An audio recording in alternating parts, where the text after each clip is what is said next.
জিলাপি বলতে আমরা শুধু মিষ্টি জিলাপি বুঝি। তো কখনো কি ঝাল জিলাপি খেয়েছেন? যদি না খেয়ে থাকেন তবে আজকের এই রেসিপিটি ফলো করতে পারেন। আর আজকের জিলাপিটি তৈরি করেছি আলু দিয়ে। তো যেভাবে আমি জিলাপিটি বানালাম, তো চুলায় আলু সিদ্ধ বসিয়ে দিলাম এবং আলু সিদ্ধ হলে ছিলে নিব আর একটু ঠান্ডা করে নিব। তো আলুগুলো ঠান্ডা করে আমি ছিলে নিয়েছি।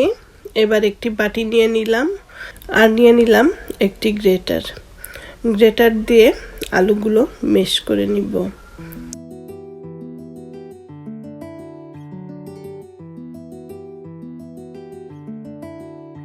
তো এই তো সবগুলো আমি আলু মেশ করে নিলাম। এখন এর মধ্যে দিয়ে দিব 1/3 কাপ ময়দা, আধা চা চামচ আদা পাউডার এবং আধা চা চামচ রসুন পাউডার। দিয়ে দিলাম আধা চা চামচ মরিচের গুঁড়ো এবং স্বাদ মতন লবণ।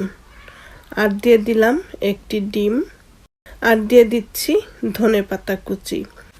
তো এবার সবগুলো উপকরণ একসাথে ভালো করে মেখে নিব।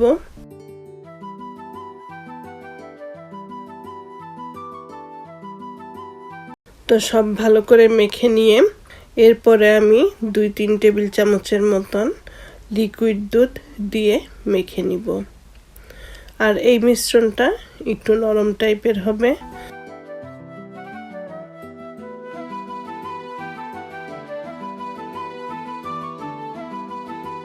ভালো করে সব মেখে নিয়ে নিলাম।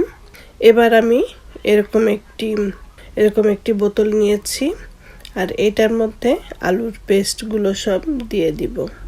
বোতলের পরিবর্তে আপনি কেক বানানোর কাগজগুলো দিয়েও করতে পারেন, অথবা কেচাপের বোতল দিয়েও করতে পারেন, অথবা পানির বোতলের মুখটা ছোট করে কেটে সেটা দিয়েও করতে পারেন।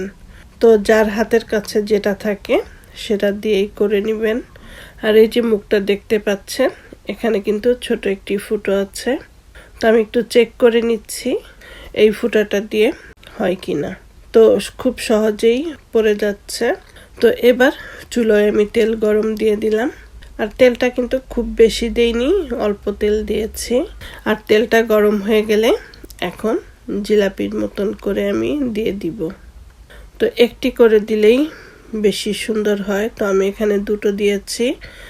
তো এই জন্য একটি আঁকা বাঁকা হয়ে গেছে। এরপরের থেকে আমি একটি করে দিয়ে ভেজে নিব। তো উল্টে পাল্টে জিলাপিগুলো ভেজে নিব। আর যখন ব্রাউন কালার হয়ে আসবে তখন তেল ছেঁকে ছেঁকে জিলাপিগুলো তুলে নিচ্ছি। আর এই জিলাপিটা এতটা মজা হয়, আপনি বানানোর সাথে সাথেই বাচ্চারা নিয়ে যাবে। আর বড়রা তো পছন্দ করবেই। বিকেলবেলা চায়ের সাথে কিন্তু অসম্ভব মজা লাগে।